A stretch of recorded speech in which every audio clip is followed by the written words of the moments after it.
इस वीडियो में हम बैंकों के कार्यों के बारे में डिस्कस करेंगे, स्पेशली वाणिज्यिक बैंकों के कार्यों के बारे में कि जो कमर्शियल बैंक्स हैं हमारे, जो वाणिज्यिक बैंक हैं जैसे State Bank of India, Punjab National Bank, Punjab and Sindh Bank, वो सारे बैंक जिनके नाम हम आमतौर पर देखते हैं अपने आसपास, जिनमें हम अपना बैंक खाता खुलवाते हैं एज अ कंज्यूमर, ग्राहक के तौर पर।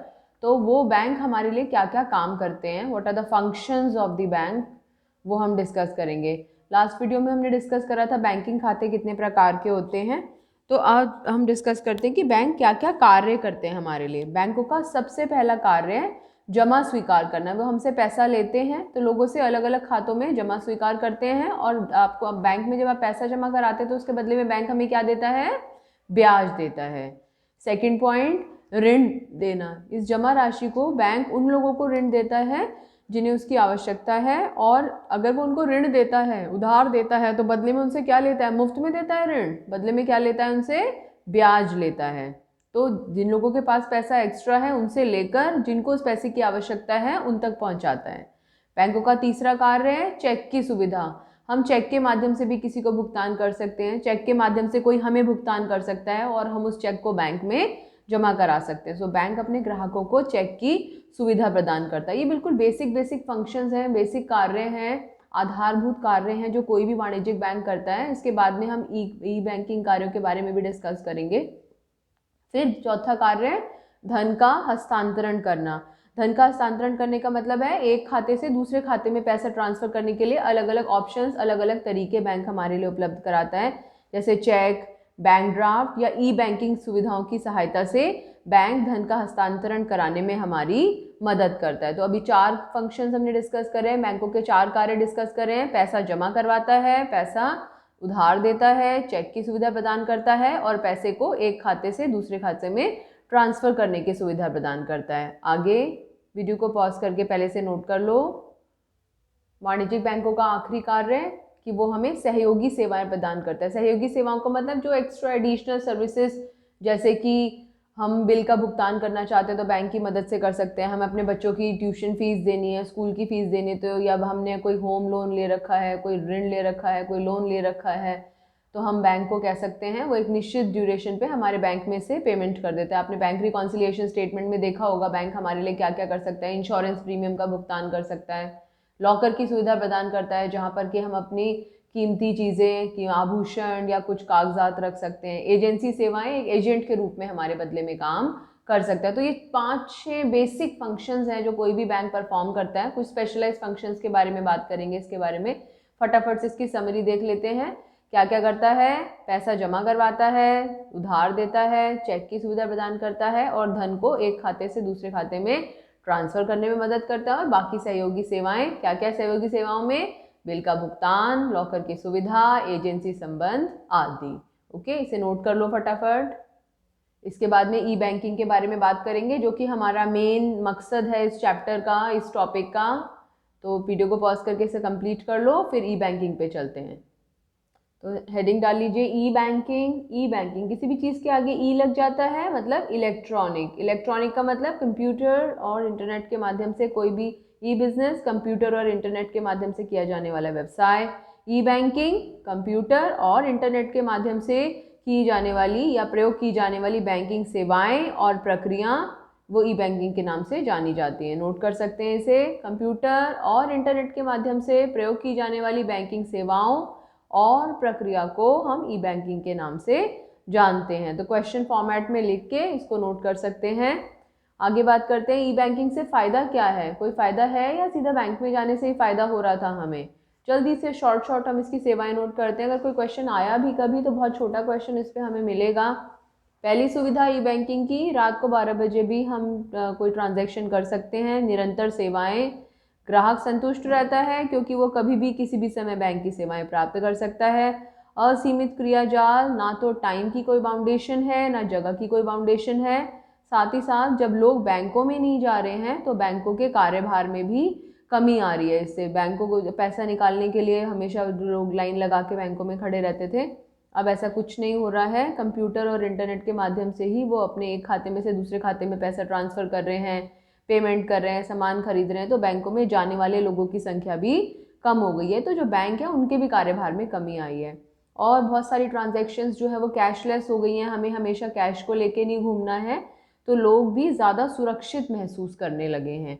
बाकी ई बैंकिंग का इस्तेमाल करते समय हमें बहुत सचेत रहना पड़ता है, क्योंकि अगर हम इन सुविधाओं को सही तरीके से इस्तेमाल ना करें तो कभी हमें नुकसान भी झेलना पड़ सकता है।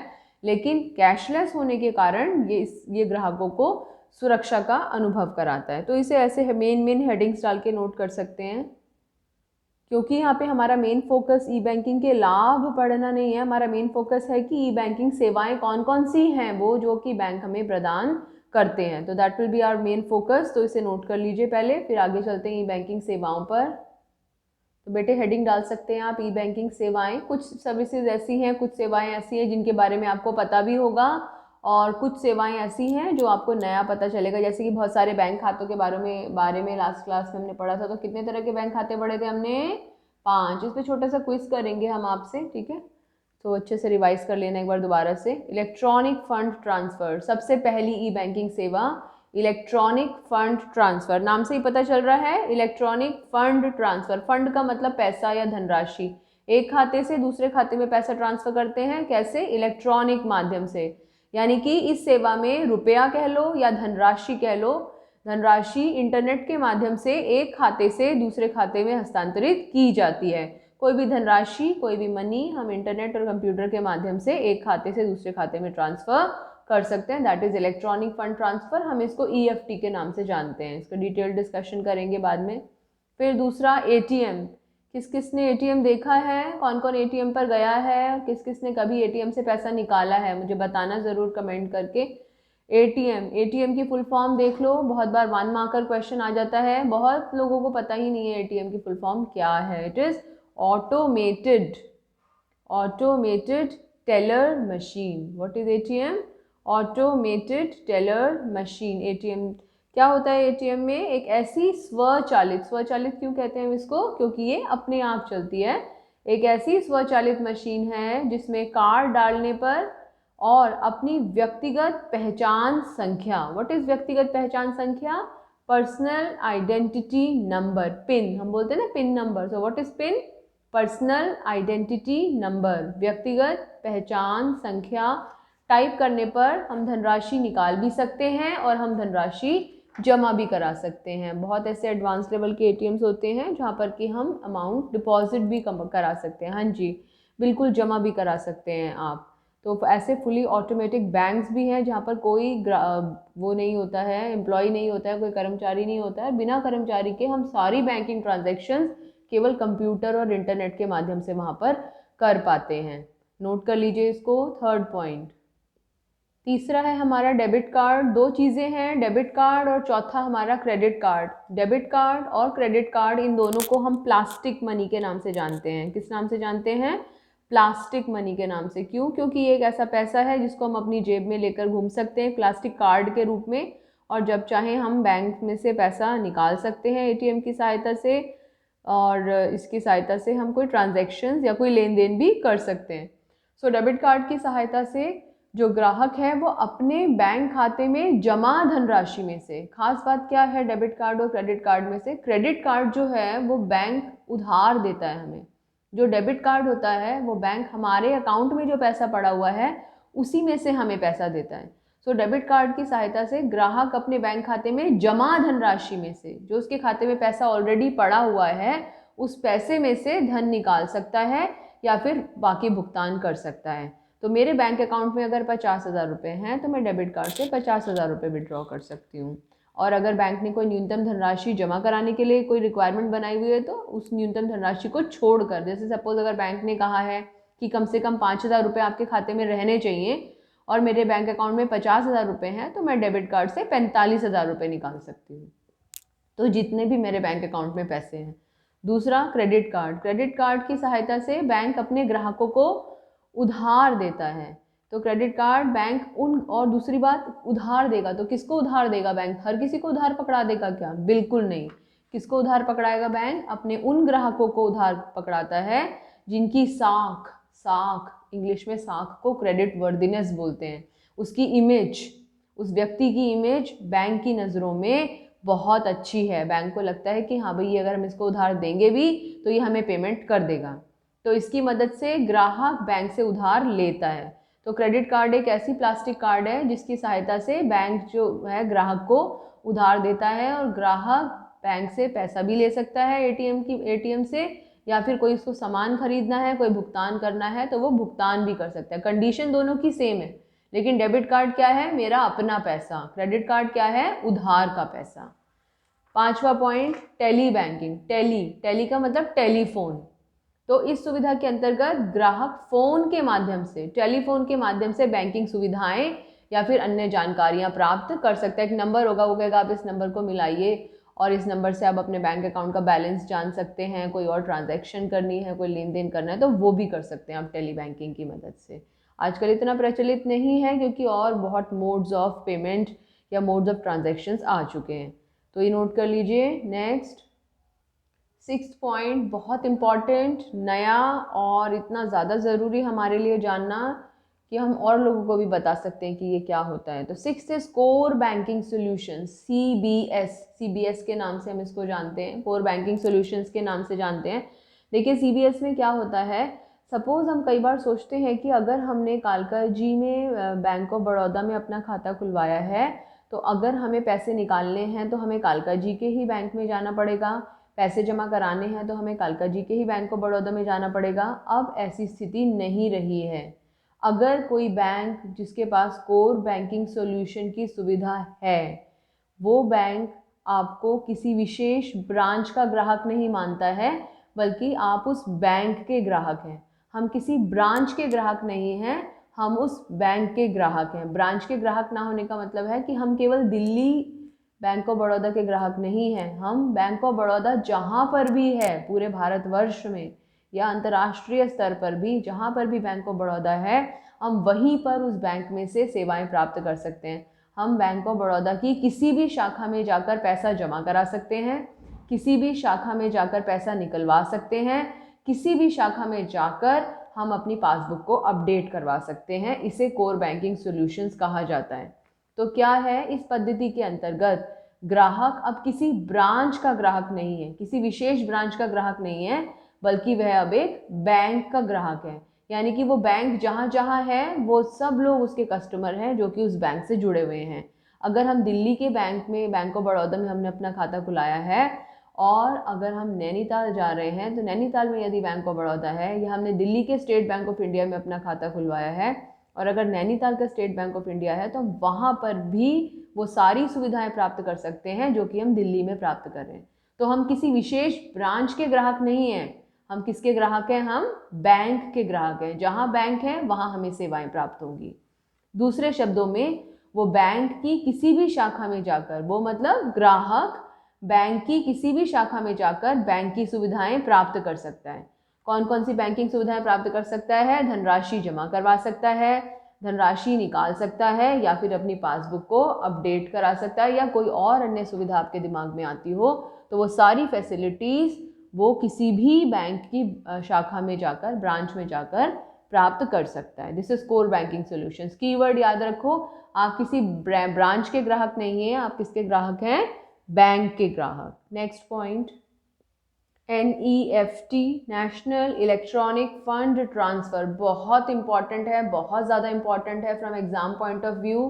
राष्ट्रव्यापी पद्धति है, नेशनल मतलब राष्ट्रव्यापी पद्धति है, जो व्यक्तियों, फर्मों और कंपनियों को, कोई व्यक्ति हो, कोई व्यावसायिक संगठन हो, कोई कंपनियां हो, इलेक्ट्रॉनिक माध्यम से पैसे को एक बैंक से दूसरे बैंक में भेज सकते हैं, ट्रांसफ़र कर सकते हैं NEFT की सहायता से। क्या होता है, NEFT की सुविधा अगर आप प्राप्त करना चाहते हैं या आप NEFT की सुविधा किसी को देना चाहते हैं, तो जो बैंक है, जिस बैंक में NEFT की ट्रांजैक्शंस होनी है, दोनों छोर पर NEFT की सुविधा देने वाला भी, पैसे ट्रांसफ़र करने वाला भी और पैसे को प्राप्त करने वाला भी, दोनों ही बैंकों में NEFT की सुविधा होनी चाहिए। नेक्स्ट पॉइंट, NEFT के अंतर्गत धन हस्तांतरित करने के लिए आपका बैंक में खाता होना ज़रूरी नहीं है, आपका बैंक में खाता होना ज़रूरी नहीं है, लेकिन उस बैंक में NEFT की सुविधा होना ज़रूरी है। ये ज़रूरी नहीं कि आपका उस बैंक में खाता हो, पर यह बहुत ज़्यादा ज़रूरी है कि वो बैंक NEFT की सुविधा प्रदान कराता हो। अगर मैं पंजाब नेशनल बैंक से NEFT की सुविधा का प्रयोग करना चाहती हूँ और मैं पटियाला के पंजाब नेशनल बैंक में पैसा भेजना चाहती हूँ, तो दिल्ली और पटियाला दोनों बैंकों में NEFT की सुविधा उपलब्ध होनी चाहिए, तभी हम इसका लाभ उठा सकते हैं। मेरा खाता इस बैंक में हो या ना हो, उससे केवल इतना फ़र्क पड़ेगा कि अगर मेरा बैंक में खाता नहीं है तो मैं मैक्सिमम का मतलब अधिकतम केवल 50,000 रुपये ही ट्रांसफ़र कर पाऊँगी। तो NEFT की वैसे कोई न्यूनतम और अधिकतम धनराशि नहीं है अगर मेरा उस बैंक में खाता है, और अगर मेरा उस बैंक में खाता नहीं है तो न्यूनतम धनराशि अधिकतम धनराशि जो है वो 50,000 है। फिर मैं 50,000 से ज़्यादा NEFT के माध्यम से ट्रांसफ़र नहीं कर पाऊँगी। ठीक है, तो इसे नोट कर लीजिए। अगली इंपॉर्टेंट बात, NEFT का निपटारा समूहों में किया जाता है, ग्रुप्स में किया जाता है। ग्रुप्स में करने का मतलब क्या है, एक कस्टमर आया, उसने बोला कि मेरा 50,000 रुपये की NEFT कर दो। दूसरा कस्टमर आया, उसने बोला मेरी 20,000 रुपये की NEFT कर दो। तो बैंक एकदम से उसके पैसे ट्रांसफ़र नहीं करता है, बैंक वेट करता है। जिस तरीके से DTC बस अगर आती है तो हम बस स्टॉप पर वेट करते हैं, वो बस आती है तो वो 4-5 जो पैसेंजर्स होते हैं वो बस में चढ़ के उस बस की सुविधा का लाभ उठा सकते हैं। तो एक बस में चढ़ने की तरह फिर जो है जो पैसेंजर्स हैं वो आते जाते हैं, बस की वेट करते हैं। जब दूसरी बस आती है फिर यानी कि थोड़ा सा अंतराल रहता है, टाइम गैप रहता है, तो इसलिए NEFT का निपटारा जो है वो समूहों में किया जाता है, एक एक करके नहीं किया जाता है। और अगर हम बात करें रूटीन की तो आमतौर पर NEFT सोमवार से शुक्रवार सुबह 9 से शाम को 7 बजे तक दिन में रोज़ 11 बार निपटाया जाता है, और शनिवार को 5 बार इसका निपटारा होता है 9 बजे से लेकर 1 बजे तक। NEFT की सुविधा प्राप्त करने के लिए जो पैसा भेजने वाला ग्राहक है आमतौर पर उसको एक मिनिमम फीस भी पे करनी पड़ती है। समरी में देखते हैं क्या हमें NEFT के बारे में याद रखना है। बेटे शॉर्ट नोट आता है आमतौर पर NEFT पे कि NEFT का निपटारा जो है वो समूहों में किया जाता है, DTC बस की तरह। आपको बस स्टॉप पे इंतज़ार करना पड़ता है। अगर आपका बैंक अकाउंट है उस बैंक में तो कोई लिमिट नहीं है NEFT के हस्तांतरण की, लेकिन अगर आपका बैंक अकाउंट नहीं है तो आपकी मैक्सिमम लिमिट 50,000 तक ही है। और आपका बैंक में अकाउंट हो या नहीं हो कोई फ़र्क नहीं पड़ता, लेकिन उस बैंक में के पास NEFT की सुविधा होनी कंपलसरी है। लास्ट पॉइंट डिस्कस करते हैं।